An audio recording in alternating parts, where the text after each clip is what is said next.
तो बात है 13 अक्टूबर 2025 की। मिस्र के शर्म एल शेख में गाजा पीस समिट चल रही थी। स्टेज पर डोनाल्ड ट्रंप हमेशा की तरह अपने मस्त मौले अंदाज में और सामने बैठी थी इटली की प्रधानमंत्री जॉर्जिया मेलोनी। अब ट्रंप भाई साहब को माइक मिला तो वो बोले, हमारे सामने एक महिला है। मुझे ये नहीं कहना चाहिए क्योंकि अमेरिका में तो ऐसा बोल दो बस करियर खत्म, लेकिन मैं जोखिम लूँगा। ये एक खूबसूरत युवा महिला है। फिर मेलोनी की तरफ मुड़कर बोले, तुम्हें बुरा तो नहीं लगेगा अगर मैं कहूँ कि तुम खूबसूरत हो, क्योंकि हो तो। मेलोनी ने सुना, मुस्कुराई और नमस्ते स्टाइल में हाथ जोड़कर जवाब दिया। हाल में हंसी गूंज गई। फिर क्या था, बस इंटरनेट पर बवाल मच गया। एक्स पर वीडियो वायरल। कुछ लोग हंस रहे थे, कुछ लोग बोले, अरे ये तो सेक्सिस्ट कमेंट है। कोई बोला, ट्रंप तो ट्रंप है, क्या करेंगे। नमस्कार, मैं पारितोष और आप देख रहे हैं जनतन टीवी का डिजिटल प्लेटफॉर्म।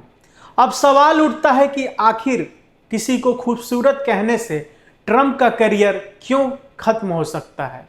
तो चलिए आगे की रिपोर्ट में इसका जवाब देते हैं। उससे पहले ट्रंप ने क्या कुछ कहा, आप सुनिए। We have a woman, a young woman who's, I'm not allowed to say it because usually it's the end of your political career if you say it. She's a beautiful young woman. Now, if you use the word beautiful in the United States about a woman, that's the end of your political career, but I'll take my chances. Where is she? There she is. You don't mind being called beautiful, right? Because you are. Thank you very much for coming. We appreciate it. America में आजकल political correctness का जमाना है। वहाँ किसी महिला नेता को खूबसूरत बोलना मतलब आग में हाथ डालना, क्योंकि लोग कहते हैं ये तो लिंग भेद है। तुम उनकी काबिलियत की बात करो, शक्ल की क्यों। ट्रंप ने तो मजाक में कह दिया, लेकिन अगर कोई और नेता ऐसा बोला तो उसकी खैर नहीं। चलो दोस्तों, कुछ पुराने किस्से सुनाते हैं कि कैसे कमेंट्स ने नेताओं की नाक कटाई। सबसे पहले किस्सा नंबर 1, ट्रंप का पुराना बवाल याद है 2016 का।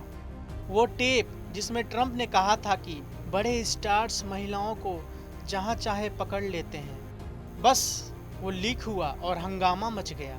हिलरी क्लिंटन ने इसे खूब भुनाया। 26 महिलाओं ने ट्रंप पर यौन उत्पीड़न के इल्जाम लगाए। ट्रंप फिर भी जीत गए क्योंकि उनके फैन बेस को इससे कोई फर्क नहीं पड़ता। लेकिन उनकी लोकप्रियता में 10 से 15% की गिरावट आई थी। अगर वो इतने बड़े नेता न होते तो शायद करियर खत्म था।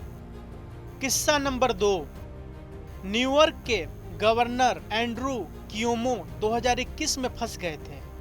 वो अपनी स्टाफ की महिलाओं को तुम्हारी आंखें कितनी सुंदर है जैसे कमेंट्स करते थे। बस इसे पावर अब्यूज कहा गया। लोग बोले ये तो हैरेसमेंट है।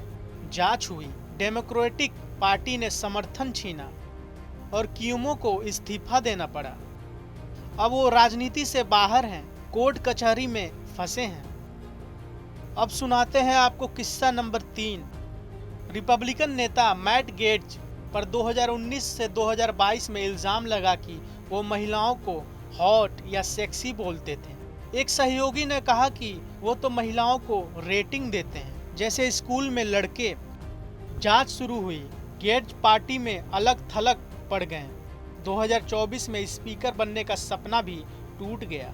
करियर तो बचा लेकिन चमक फीकी पड़ गई। ऐसे कई किस्से हैं जो महिलाओं पर कमेंट करने से नेताओं के करियर खत्म हो गए या नेता फीके पड़ गए पहले से।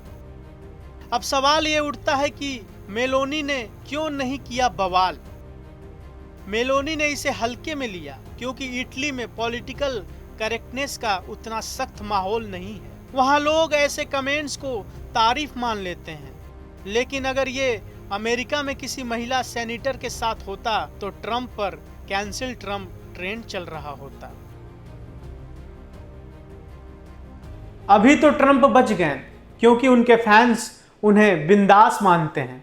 लेकिन अगर कोई नया नेता ऐसा बोले तो सोचिए, गुड बाय पॉलिटिक्स। मेलोनी की स्माइल ने बवाल थाम लिया।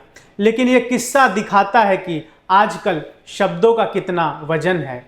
आप भी कभी कोई शब्द का चयन करें तो सोच समझ कर कीजिएगा।